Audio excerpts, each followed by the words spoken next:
Não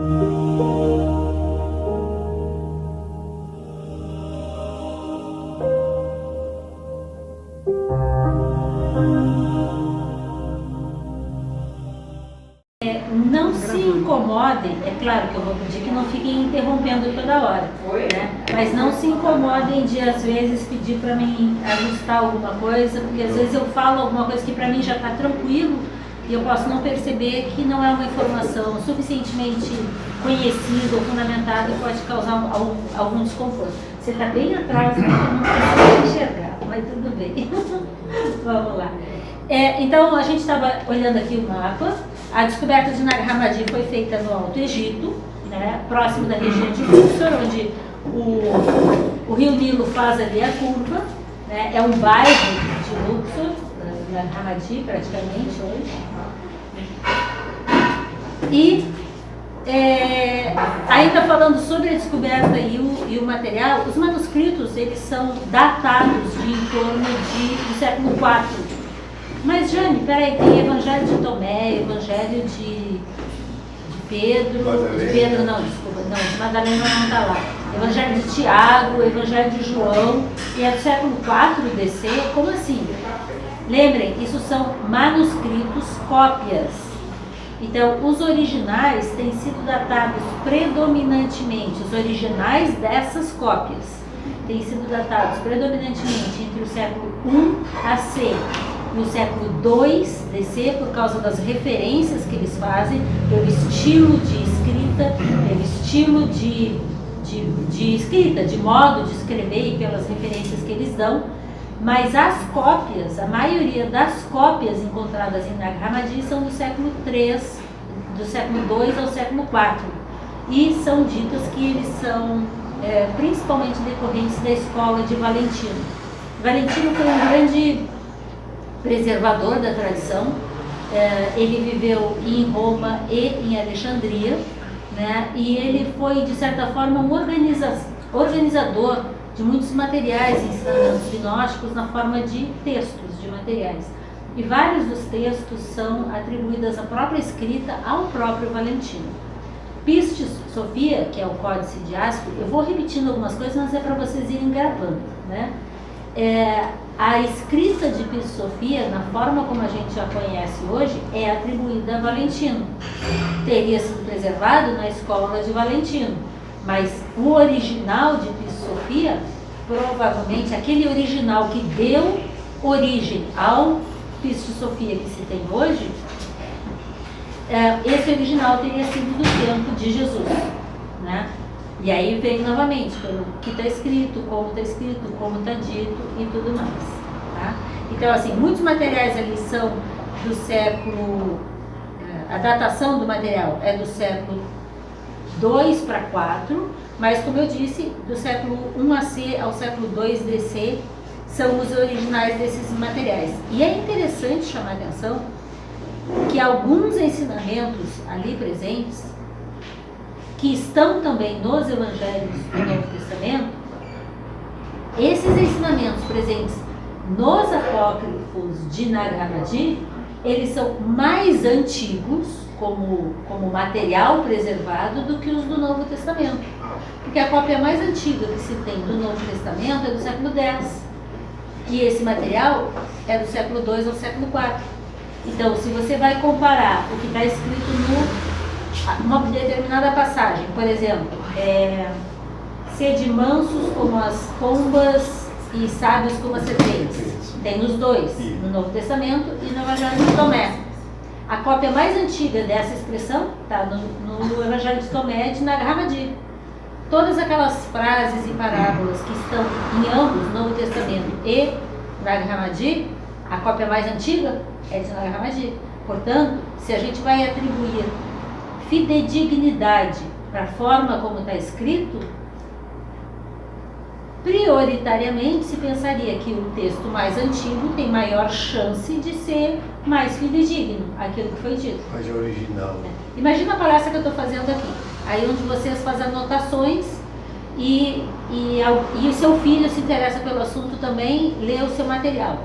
Aí ele passa para um amigo que também se interessa e que aí faz uma cópia, e aí passa a chance de a sua cópia ser melhor do que as dos últimos é muito maior. Então a gente tem isso nessa questão.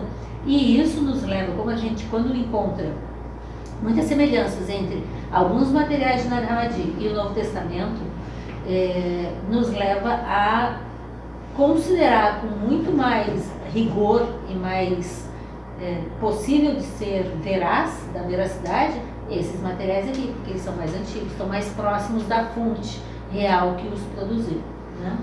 Então, provavelmente, como eu já tinha comentado, eles são decorrentes do período do século IV em que o imperador Constantino foi convertido à Igreja Católica, né? E aí os monges de São Pacômio, no Alto Egito, que era ali perto de onde foi encontrados os materiais, teriam escondido esses livros proibidos para evitar que esses livros fossem queimados, né?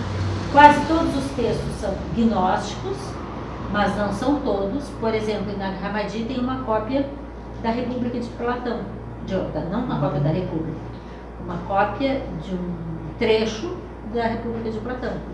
Em Nag Hammadi tem textos que não são gnósticos no sentido de esse tipo de ensinamento, mas que tem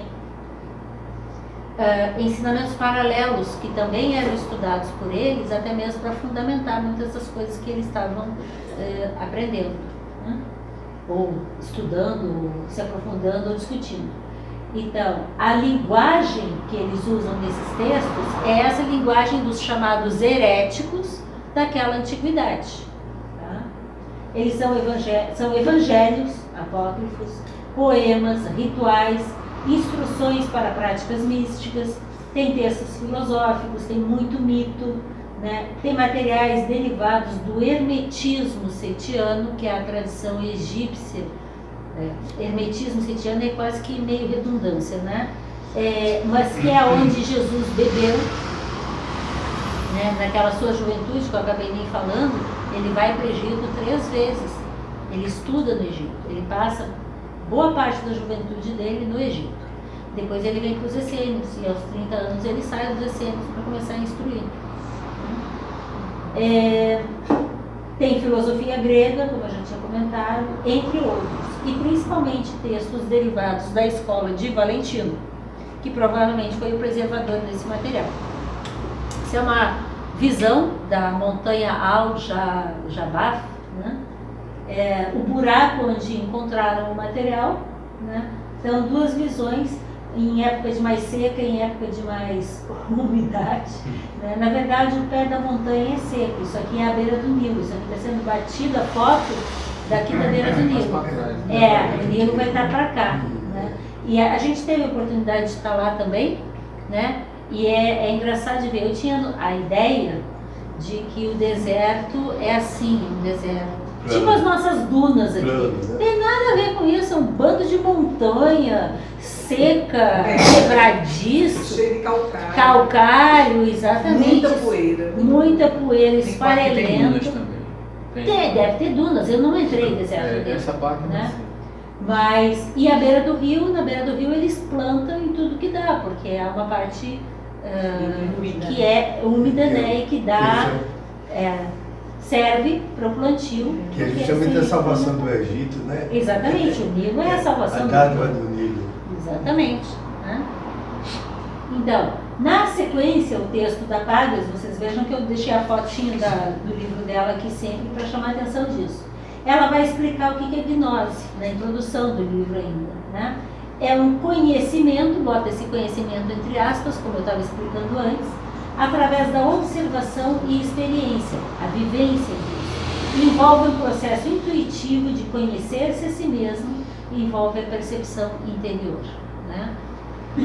Tudo aqui tem partes da Pagels e também palavras minhas, né? Porque eu só usei o texto dela como roteiro.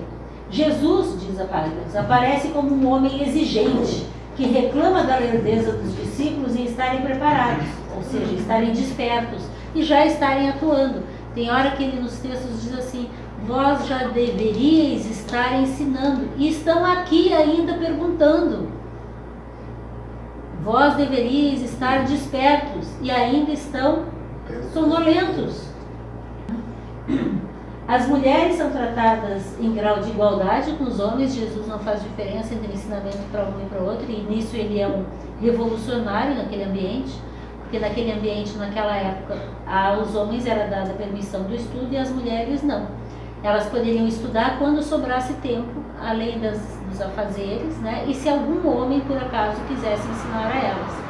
E Jesus dá essa atenção específica a elas.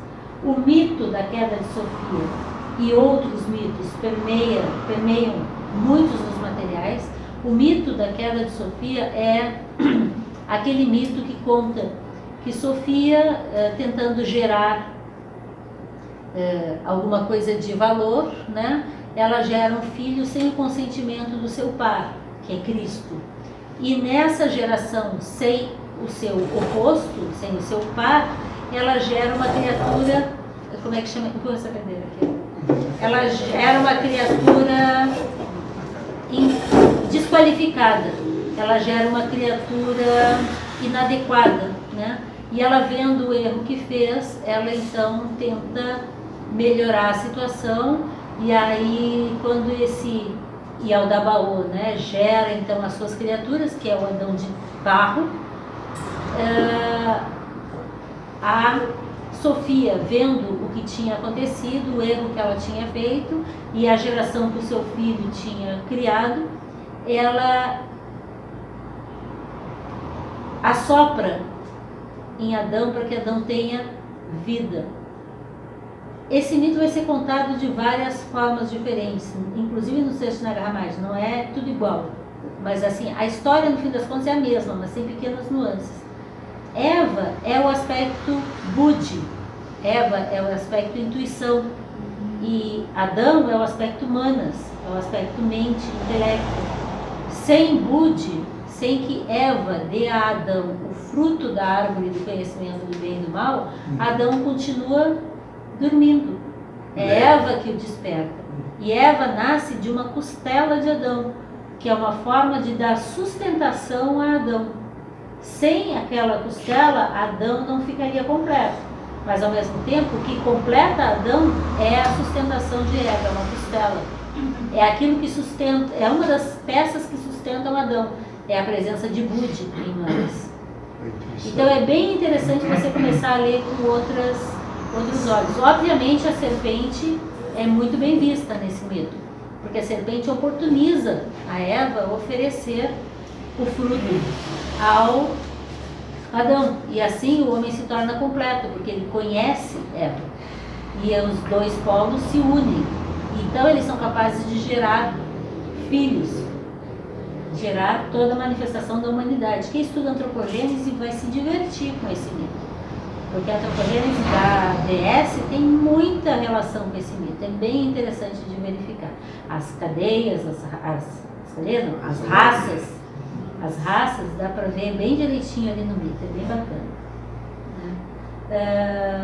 Assim, e aí terminando, o Yaldabaoth então gera um mundo onde ele joga o Adão, que é um paraíso, onde o Adão é completamente tonto, ele acha que está no céu, mas ele está no inferno de fato, porque ele não identifica as diferenças ali dentro, e ele só vai começar a se dar conta que ele estava num paraíso quando ele começa a distinguir que existe bem e mal, e os gnósticos chamam a atenção. Por que esse Deus assim não queria que eles comessem do fruto da árvore que lhe permitiria conhecer a verdade? Conhecereis a verdade vos libertará. Ok? Porque se Adão descobrisse a verdade, ele se tornaria igual ou maior do que o seu Deus Yaldabaoth. O que aconteceu com Lúcifer, né? É bem interessante a coisa do mito. Desculpa. Por causa do Cristo, filho de Sofia, é o Adão? Não. É como eu disse, o mito é contado de diferentes formas em vários desses textos. Tem o Origem do Mundo, tem o Hipóstase dos Arcontes, tem o Apócrifo de Adão, tem a própria Sofia, tem uns 6, 7 textos em Nag Hammadi, além de Sofia, que contam esse mito e de formas variadas. O Evangelho dos Egípcios, que é bem interessante, e algumas diferenças entre eles colocam esses personagens em posições um pouquinho distintas. Cristo seria o companheiro de Sofia, que não foi levado em consideração na hora de gerar. Então a geração, que é o Yaldabaoth, veio muito imperfeita. E Yaldabaoth se achava o máximo, e ele quis gerar uma criatura. E ele gera, por sua imperfeição, uma criatura imperfeita. Para tentar salvar um pouco a situação, a Sofia tenta dar vida real para esse Adão.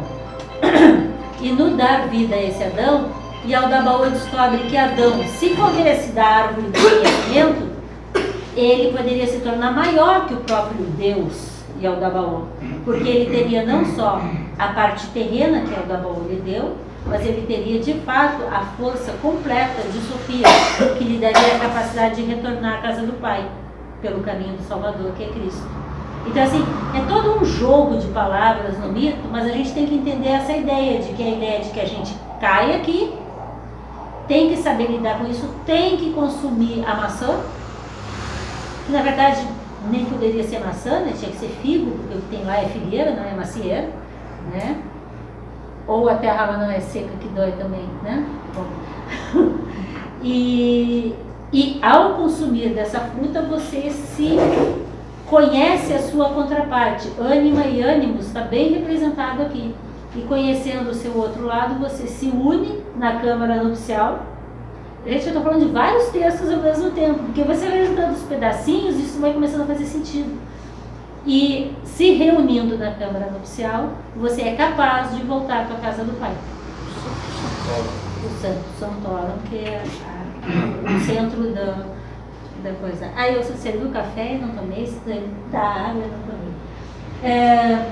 Então, eles, os gnósticos, segundo Apágios, questionam. Imagina que absurdo! Os gnósticos questionam se o sofrimento é derivado do pecado. Será que o sofrimento é derivado do pecado? O hino de Jesus, o livrinho esse, não sei se vocês lembram, mas durante o hino, Jesus teria dito a João: se tivesses conhecido no sentido de gnosticamente, de cognoscer, se tivesses conhecido o sofrimento, ou seja, numa linguagem budista, se tivesses afastado a vidya, terias o poder de não sofrer. Ou seja, se você elimina a vidya, você elimina o sofrimento. E aí o hino segue. Mas como você não conhece, o hino continua assim: conhece, pois, o sofrimento.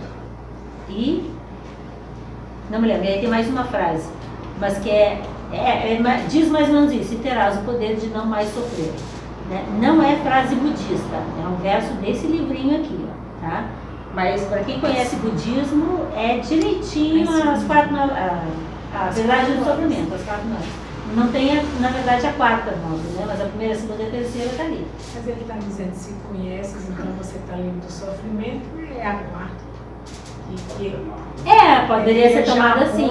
Isso, poderia. Até porque o contexto em que essa estrofe aparece aqui, ele logo em seguida começa a dar as noções sobre bate na porta, põe a veste, né? Então sim, poderia ser interpretado assim. Viu? A gente vai fazendo palestra e vai aprendendo com a gente mesmo, vai se ouvindo, você vai falando. E você vai falando, exatamente fazendo o link de que há essa correlação de todo esse conhecimento que vai chegando, que chega na gnose, com o budismo. Sim, tem. Na época que Jesus vive, havia grupos não, como é que chama o grupo? Eu não estou lembrando, mas havia um grupo de monges budistas. Oi? Eu estou tentando lembrar o nome do grupo, porque ele é bem conhecido. Quer dizer, bem conhecido é modo de dizer, né? Mas assim, tem um nome. Monges budistas que viviam ali perto. E sim, Jesus bebeu nesse ambiente também, né?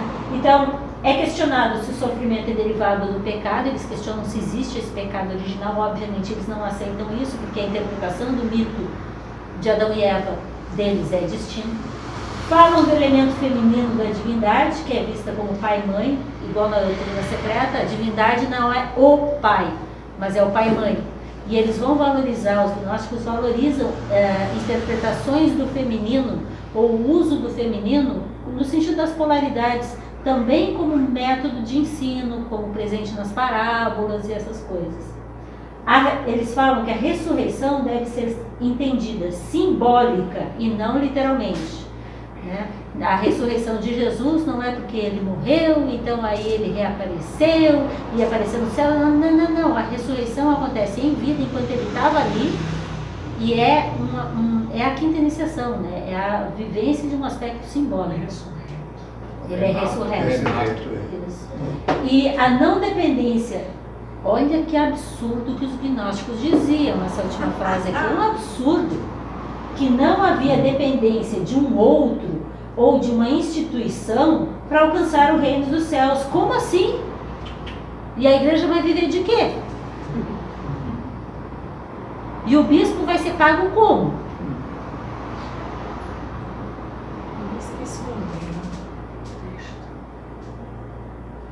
São ideias distintas. E, gente, desculpem, mas tudo isso é jogo de poder. Tudo. Em qualquer ambiente. Eu não estou falando só da igreja católica. Ou vocês acham que as igrejas evangélicas não são questões de poder também, grandes empresas? E vocês acham que todos os budistas são bonitinhos, equilibrados e santos? Não! Nós somos humanos e, infelizmente, a questão do domínio, do poder, de ser alguma coisa, é muito forte em nós. Cabe a nós ter discernimento e tentar olhar o porquê, a tal motivação do porquê que a gente está fazendo as coisas. Acho que toda vez que eu falo aqui, eu digo isso, mas assim, é um horror eu me propor estar falando isso aqui na frente. Mas me entendam, eu estou tentando pôr como coisas que eu estou tendo a oportunidade de estudar. Quem dera eu conseguisse viver tudo isso que eu estou defendendo como bom. Mas eu estou fazendo a minha tentativa, a minha parte. Sugiro, se vocês acharem que isso é válido, façam a sua. Mas é bem... como é que eu posso dizer assim? Desafiador, né? Eu ficar achando que sou capaz de dar uma instrução dessas. Até estou usando a Magnus. Que não é grande coisa também não. Mas ela escreve muito bem. Eles apresentam a serpente no paraíso como a representante da sabedoria e o demiurgo, Yaldabaoth, como um deus invejoso e ameaçador, que eles chamam de deus cego, né? Porque ele não enxerga naquele sentido teosófico que a gente fala. Ele não tem vidya, ele não vê, ele não tem clareza, né? Não tem discernimento, não tem a percepção real. Ele é de 4 letras, então é por isso que não tem um quinto princípio, né? Yaldabaoth? É o de 4 letras. Yahvé é de 4 letras. Yaldabaoth, na verdade, é a forma que eles usavam para dizer Yahvé. Que está relacionado ao sábado, que é relacionado à tradição judaica, que é o demiurgo. O deus menor, né? Exatamente. Que é como a Blavatsky apresenta, inclusive, no volume 3 da Essenvel. Há influências nesses textos da Cabala, de Platão, do Hermetismo e também práticas místicas. Tem entoação de mantras nesses textos. E é bem interessante, só que assim, não vem com a pauta musical, né? Não vem assim um monte de letras. O texto... E então eles cantaram.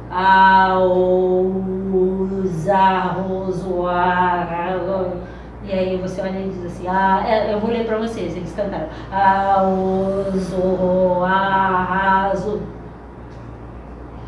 Registraram, mas eu não sei o que é aquilo, mas é óbvio que é um mantra, é óbvio, não tem nenhuma dúvida, pelo contexto e pela entoação, né? São vogais. Referem-se os gnósticos, os textos, a materiais do Antigo Testamento, referem-se a Jesus e a seus discípulos, e a Paulo e os seus discípulos. Jesus fala em ilusão, iluminação, conhecimento de si mesmo. Jesus fala em tornar-se como ele, Jesus. E não fala de pecado, de arrependimento e de salvação pela crença. Não tem uma única linha sobre essas 3 coisas. Não tem. Todas enxertadas, né? com o tempo. Não, eu não estou dizendo isso. Eu posso pensar, inclusive, ao contrário. Que talvez nos materiais gnósticos tenham tirado o que Jesus falou sobre o pecado, o arrependimento e a necessidade de acreditar para poder ser salvo. Acreditar que ele morreu por nós na cruz, por exemplo. Para mim não faz o menor sentido, tá? Mas em todo caso, eu estou dizendo que a gente tem que ter uma leitura crítica. Eu não posso dizer que essas ideias de pecado, arrependimento e salvação pela crença tenham sido enxertadas no Novo Testamento.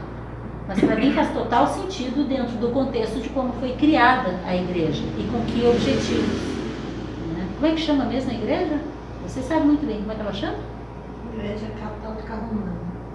Apostólica Apostólica Romana. Ela não se diz cristã. Igreja Católica Apostólica Romana. Pronto. A gente é que acha que tem alguma coisa de cristianismo ali. E quem é o principal, supostamente, seguidor de Jesus que é colocado como líder da igreja? Não, nada São tem. Pedro. Foi o primeiro Não, o Papa. primeiro Papa. São Pedro. O primeiro Também não. Também. Mas quem é o Pedro? O que negou Jesus 3 vezes. É. Que Jesus chamou de pedra de tropeço. Pedro Né? 2 Pedros, e sobre essa pedra ele ficará. Isso é enxerto. Gente, Isso porque não faz nenhum Não sentido. tem, Não faz nenhum sentido. Né? Pedro, nunca ouvi isso. Pedro morreu na Babilônia de velho, mais ou menos De em cabeça torno pra do baixo. ano 0. Se de cabeça para baixo eu não sei, não me lembro. Também. Porque ele não queria ser igual ao mestre dele. Eu não sei. Ele morreu de velho, ele não foi crucificado. Ele morreu de velho. Tanto que ele manda uma carta: escrevo-vos daqui da Babilônia, onde está a igreja de... Não, escrevo-vos daqui onde está a igreja da Babilônia. Sei lá, não lembro as palavras exatas, mas ele diz onde ele está e o que está fazendo. E logo em seguida dão ele como morto lá em Roma. Né? Ele não foi para Roma. Portanto, não foi crucificado daquele jeito. Né? E quem é o seguinte Papa é Lino.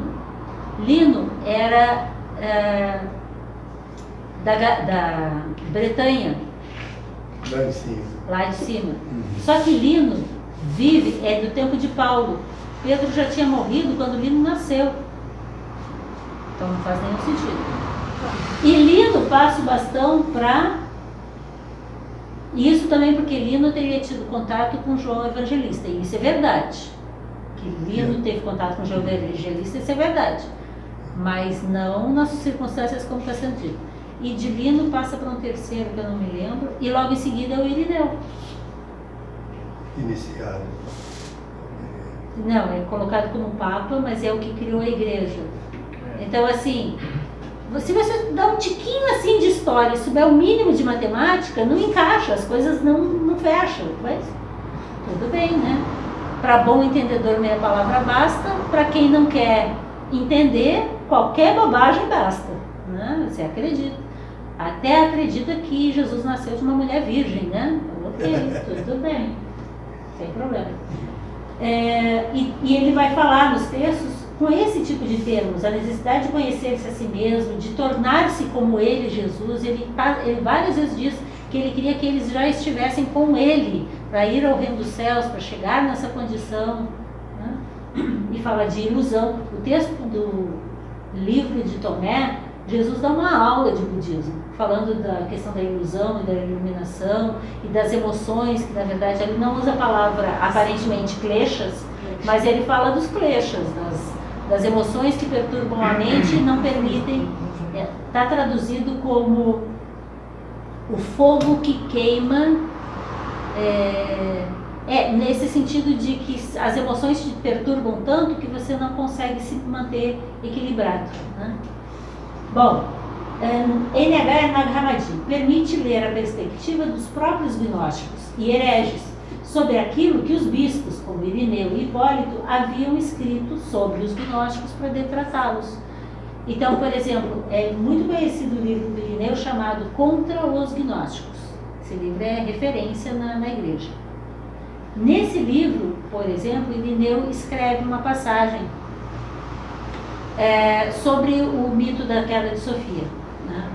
Irineu escreve lá que os gnósticos dizem isso. Isso foi no século II. Quando descobriram o Nag Hammadi, descobriram esse texto, que é o Hipóstase dos Arcontes, com essa passagem.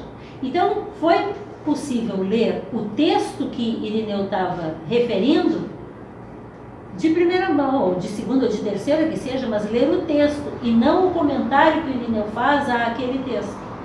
E no contexto que aquele texto se insere, que era comentando toda essa questão de que o fruto é o da árvore do conhecimento, do bem e do mal, de que a serpente é aquela que vem do alto e oferece como a serpente da sabedoria, igual os dragões na China antiga, os nagas, essa questão, oferece o fruto para que a Eva, que é o aspecto feminino, desperte Adão, que é o aspecto masculino, para que eles juntos possam adentrar a câmara nupcial e assim se tornar unos e desvendar seus olhos, porque eles estão num paraíso que é ilusão. Já ouviram falar disso? Né? Dizem, tem uns por aí que dizem que a gente vive num mundo ilusório, porque a gente não enxerga claramente o que somos, onde estamos, o que fazemos, etc. Muito parecido com isso. Mas nem tudo em Nag Hammadi é gnóstico ou cristão. Tem material ali que não é gnóstico e não é cristão. Também há ensinamentos com forte tom indiano. É bem interessante. Essas coisas que eu estava falando. Jane, Você vê qual a algumas diferença? coisas que têm um outro tom. Qual a diferença que você vê aí Entre gnóstico e cristão? É porque, por exemplo,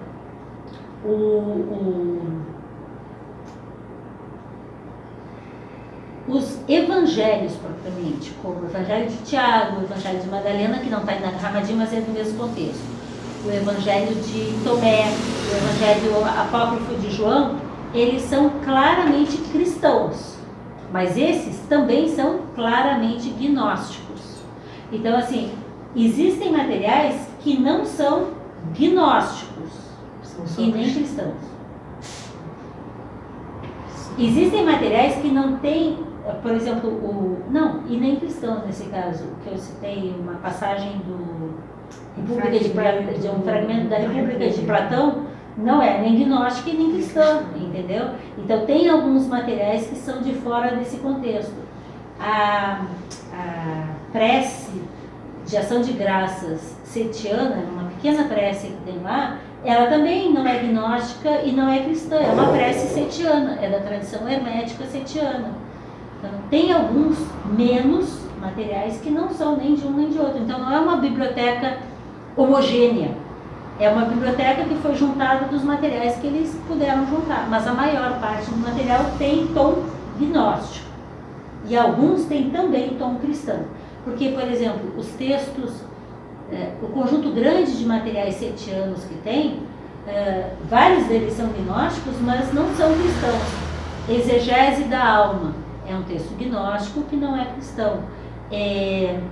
O Tratado sobre a Ouvidode, que eu estava comentando que é ótimo, sobre meditação, é um texto que tem gnosticismo, mas não é cristão. De cristão tem pouca coisa, cristão no sentido tradicional que a gente conhece. Você está falando isso, é importante que muitas pessoas não entendem isso. Acham que ser gnóstico é cristão. Não necessariamente. Pois é. E eu acho interessante, inclusive, fazer uma pausa nisso. Lembra que eu falei daqueles 3 códices anteriores a Nag Hammadi? Sim. O Códice de Berlim, de Askill, que é o Pisofia, e de Bruce. Na minha modesta opinião, Piste Sofia, o Códice de Askill, é o registro, fidedigno ou não, de aulas, de reuniões que Jesus dava aos seus principais discípulos, porque não é material que era para as multidões. Quem já leu Sofia sabe que aquilo ali Não é para todo mundo. não é para qualquer um. Tem que ser iniciado no conteúdo para conseguir acompanhar. Agora, as aulas de Pisofia, na minha opinião, claramente são aulas sobre o Códice de Bruce, que é um texto, como eu disse, mais difícil do que Pisofia. Texto extremamente simbólico. Eu acho, astrologia, eu não lembro, gente, tá? Eu acho que Jesus estava ensinando para eles esse Códice de Bruce, que é um texto setiano, gnóstico setiano, e isso gerou as aulas de Episofia, em que você tem material gnóstico setiano e material da tradição cabalista anterior, dos Tanaim. Você tem os comentários sobre os... Como é que é naquela hora que eles começam a comentar? Isso está presente no... nas sentenças de... Oh, Jane! Isso é cansaço, gente. Estou exausta. Realmente estou muito cansada. Aqueles textos, principalmente Madalena começa a dizer, eu sei onde é que está isso. Aí ela lembra, está nas passagens de... Como é o nome do texto? Eu não consigo lembrar. Mas é um texto tradicional dali, daquele ambiente dos Tanaim, dos cabalistas judaicos ali, né? Então, assim, eles vão fazendo as comparações para entender as passagens do Códice de Bruce, Jesus explicando como isso acontece. Jane, de onde você tirou isso? Não tirei de lugar nenhum.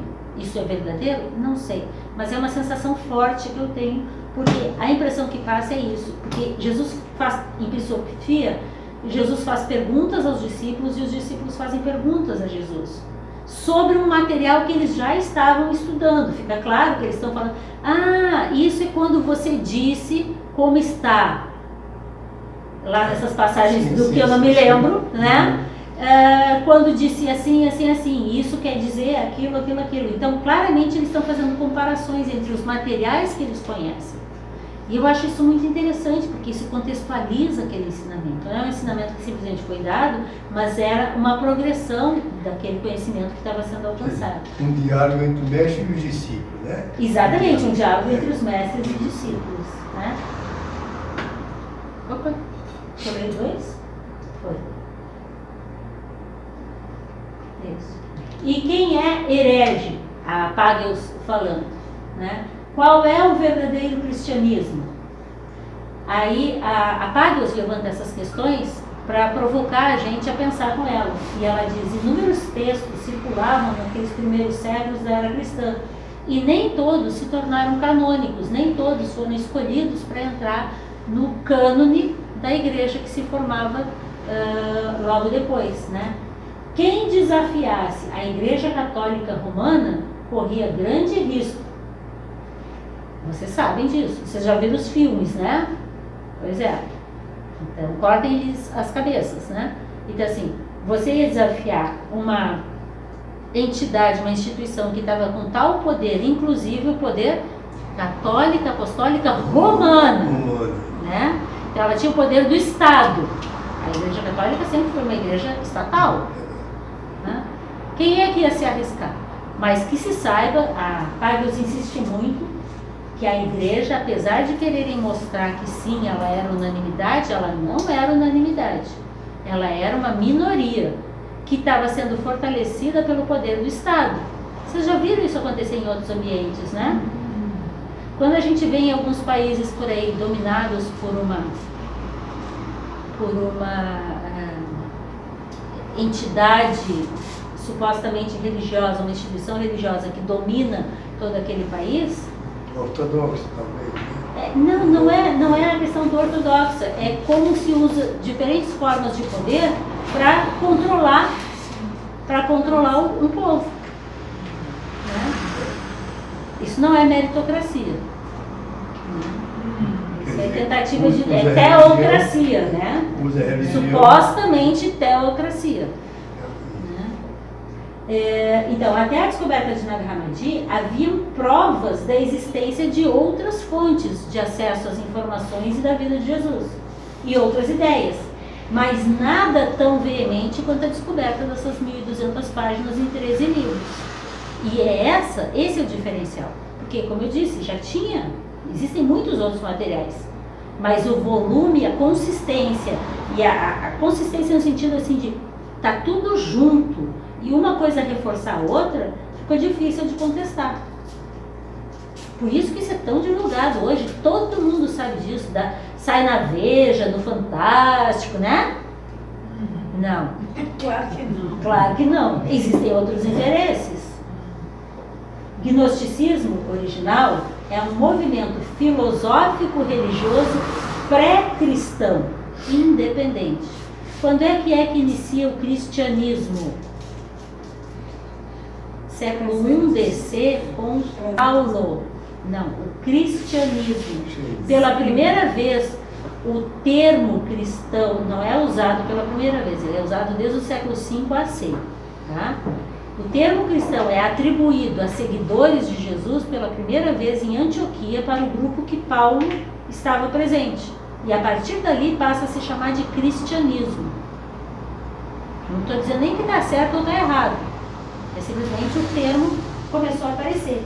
Antes disso, a gente tinha grupos soltos, seguindo ou não Jesus ou qualquer outra pessoa. E cada um com seus conjuntos de materiais. Reunião de E as apóstolos, suas ideias. né? Os apóstolos se reuniram. É isso. Então, assim, aí um ou dois lá que acompanhavam Jesus, em volta dele se criou um grupo. E aquele grupo era chamado de... E aquele outro grupo era chamado de... lembrei, o de Pedro era dos Ebionitas. Ebionitas. Pedro era um líder nos Ebionitas. Né? Na Antioquia, Paulo, Apolo, Lucas, Silvanos, vários daquele grupo se reuniam em Antioquia. E lá eles passaram a ser chamados de cristãos, com esse sentido de buscadores do Cristo, despertar do Cristo interno. Por questões óbvias, Paulo começa a usar essas expressões. Então passam a ser chamados de cristãos. Não havia cristãos antes. Haviam essênios, haviam saduceus, haviam grupos variados, fariseus, terapeutas no Egito e tal, mas aí começam a ser chamados de cristãos. Esse nome cristão, Cristo significa... tem uma coisa que pode linkar com a Krishna, né? Pode. Muitos fazem essa associação. Eu consigo enxergar essa fazem de uma sim. forma muito clara, inclusive Até porque a representação, exatamente, o que eles simbolizam tem muita semelhança. Mas a referência que eu conheça, né, de que esse termo é usado é do século V AC, na Grécia, na